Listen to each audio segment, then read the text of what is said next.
Then assign the position of the element having the outer electronic configuration. अब यहाँ पर क्या है, आपको पोजीशन असाइन करनी है एलिमेंट्स की, उनकी आउटर इलेक्ट्रॉनिक कन्फिग्रेशन ये है। Then this this and this, तो यहाँ से आपको फाइंड करना है कि ये कौन से ग्रुप से या से कैन से रिलेट करते हैं। तो सबसे पहले अगर हम बात करें ग्रुप, ये N3 है। N3 का मतलब है कि अगर N की वैल्यू 3 है, आंसर नंबर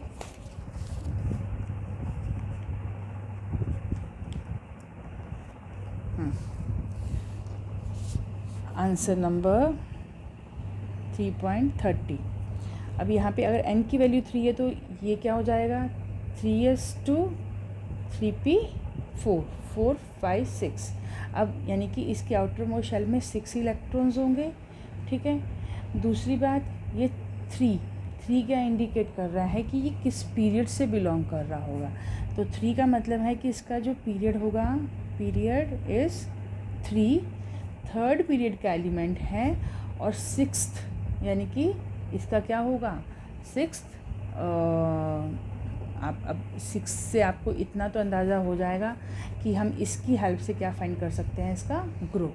अब ग्रुप फाइंड करने के लिए हम क्या करेंगे, थर्ड पीरियड के एलिमेंट, और अगर ग्रुप फाइंड करना है तो हमने, क्योंकि इसमें इतना तो कंफर्म है कि ये पीरियड थर्ड है, क्योंकि इसके जो प्रिंसिपल क्वांटम नंबर ये वाला जो है ये 3 है, तो यानी कि पीरियड 3 है, पहली चीज़।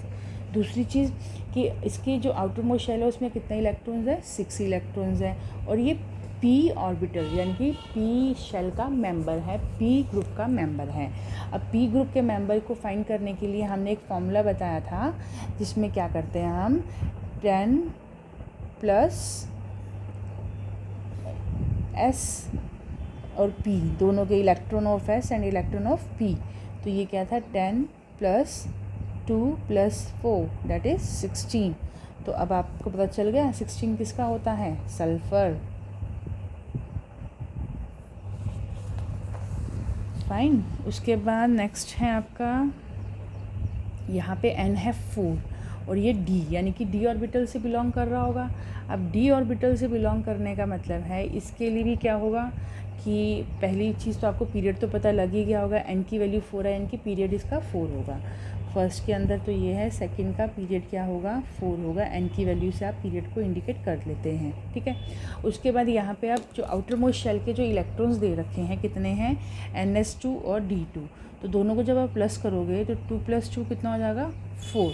सो ये कंसीडर है कि ये ग्रुप 4 का मेंबर है। तो ग्रुप 4 और पीरियड 4, अब ये आपको पीरियोडिक टेबल में देखना पड़ेगा कि ये कौन सा एलिमेंट है, ठीक है।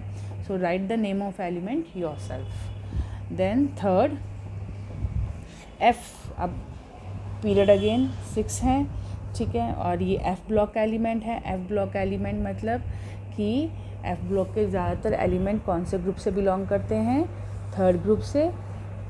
सो ये तो आपको उसमें मैंने आपको बता ही दिया था कि जो ज़्यादातर F ब्लॉक के एलिमेंट्स है वो आपके थर्ड ग्रुप से ही स्टार्ट हो जाते हैं। वैसे तो it started from the first group, first second, but this is belong to your third group. Third group कैसे हैं, क्योंकि इसमें भी देखिए लास्ट शेल कहाँ था, ये लास्ट शेल में जो नंबर ऑफ इलेक्ट्रॉन्स है d और s के n+2 + 1, तो इस 2 + 1 से क्या है, थर्ड ग्रुप इंडिकेट हो जाता है, ठीक। Next question, this is the chart, the first ionization, second ionization enthalpy आपको यहाँ पे गिवन है, ठीक है। आपको फाइंड करना है which of the element is likely to be the least reactive element. अब लीस्ट रिएक्टिव एलिमेंट आप कैसे फाइंड करेंगे, यहाँ पे फर्स्ट आयनाइजेशन एंथैल्पी और सबसे हाईएस्ट आयनाइजेशन एंथैल्पी गिवन है।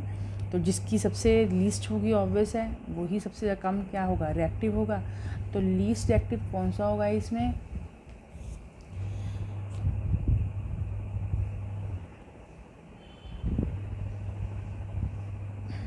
फाइंड करिए। देखिए कौन कौन से एलिमेंट्स अब यहाँ पे हैं, एलिमेंट्स 1 2 3 4 5 और 6। यहाँ पे आपको एक ऑलमोस्ट ग्रुप्स दे रखे हैं। अब यहाँ पे ionization enthalpy the first and second ionization enthalpy and their electron gain enthalpy is given to you of the few elements. अब इलेक्ट्रॉन गेन एंथैल्पी यानी कि यहाँ पे हैलोजेंस या नोबल गैसेस की बात हो रही होगी, नॉन मेटल्स की बात हो रही होगी, और यहाँ पे मेटल्स की बात हो रही होगी. तो ये सबसे पहले ग्रुप 1 और पीरियड फर्स्ट के अगर एलिमेंट्स देखें तो सबसे कम आयनाइजेशन एंथैल्पी किसकी होगी?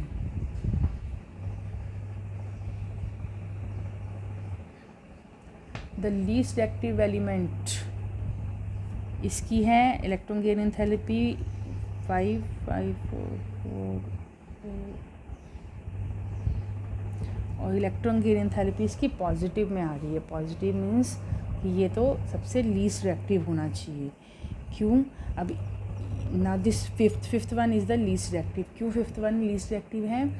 सबसे पहली बात, it has the high electron gain enthalpy first, और सेकंड क्या है, उससे भी ज़्यादा है. यानी कि ये ऐसा एलिमेंट होगा कि जिसने या तो सिमेट्री गेन करी है या ये सिमेट्रिकल होगा. 2 कंडीशंस हो सकती हैं. ठीक है. सो अगर इसकी फर्स्ट आयनाइजेशन एंथैल्पी देखिए, पूरे इस ग्रुप में सबसे ज़्यादा आयनाइजेशन एंथैल्पी इसकी हाईएस्ट है. यानी कि हाईएस्ट का मतलब है कि ये ईजिली अपना इलेक्ट्रॉन लूज़ नहीं करेगा.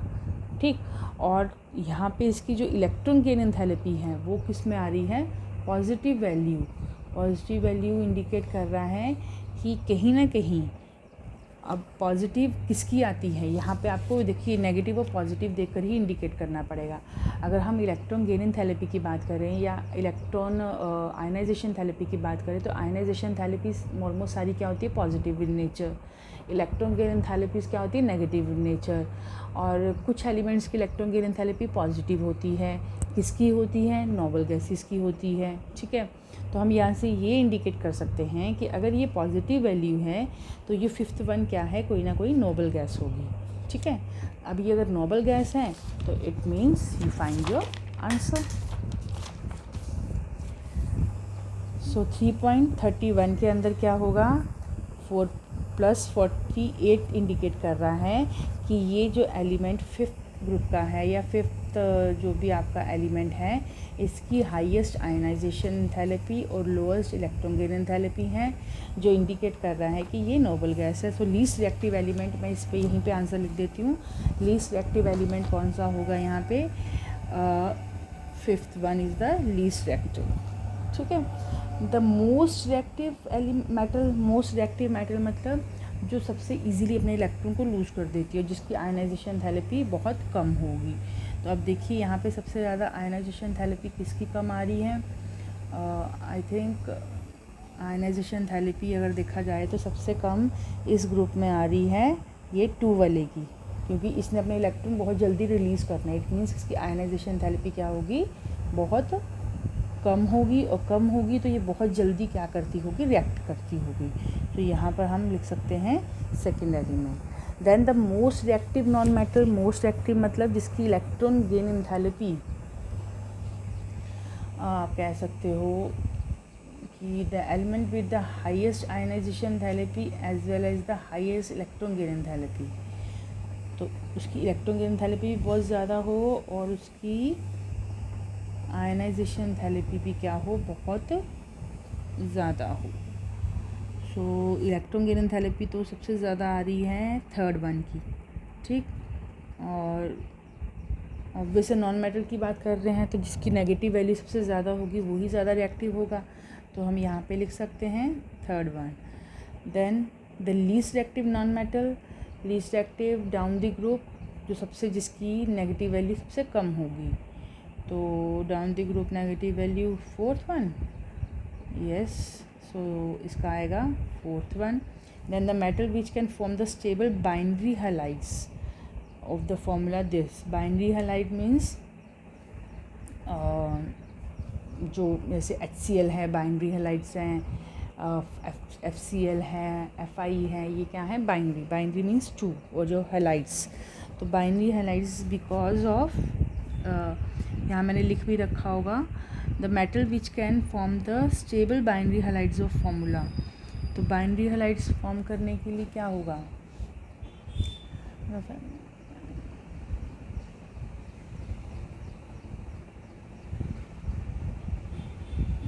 बाइनरी हैलाइड्स मेटल के साथ, यानी कि मेटल और हैलोजन का रिएक्शन हो। तो मेटल में अगर देखा जाए तो बाइनरी हैलाइड कौन सी मेटल फॉर्म करेगी?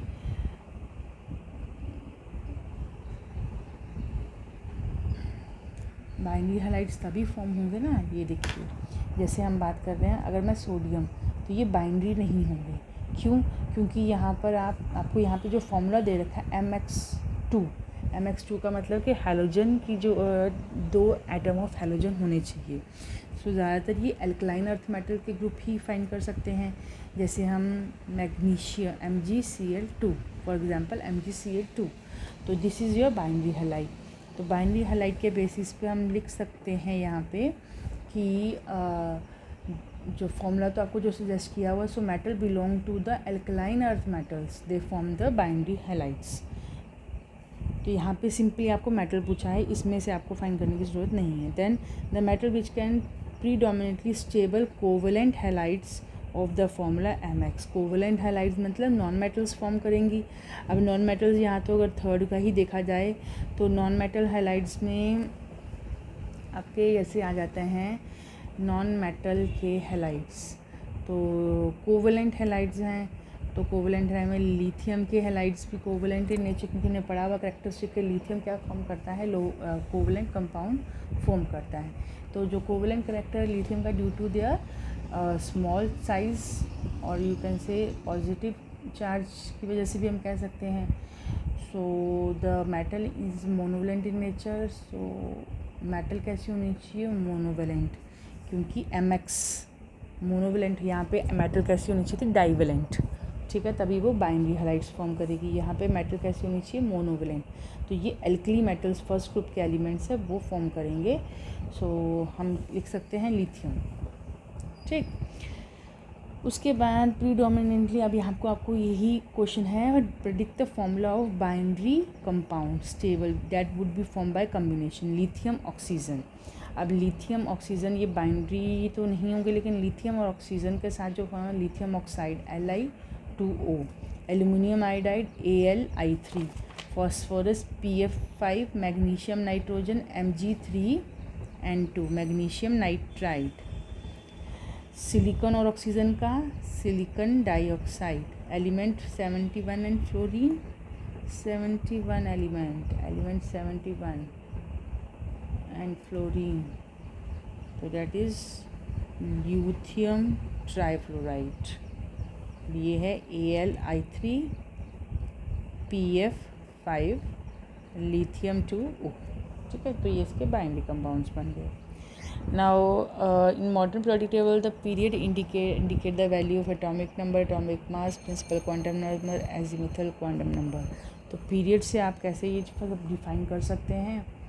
So you can do it yourself।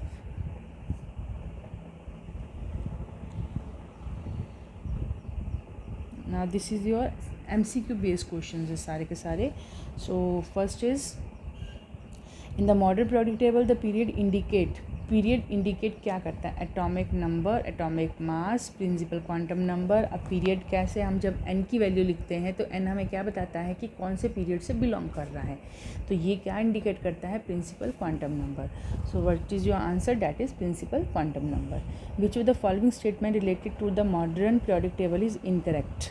कौन सी इसमें स्टेटमेंट है जो इनकरेक्ट है?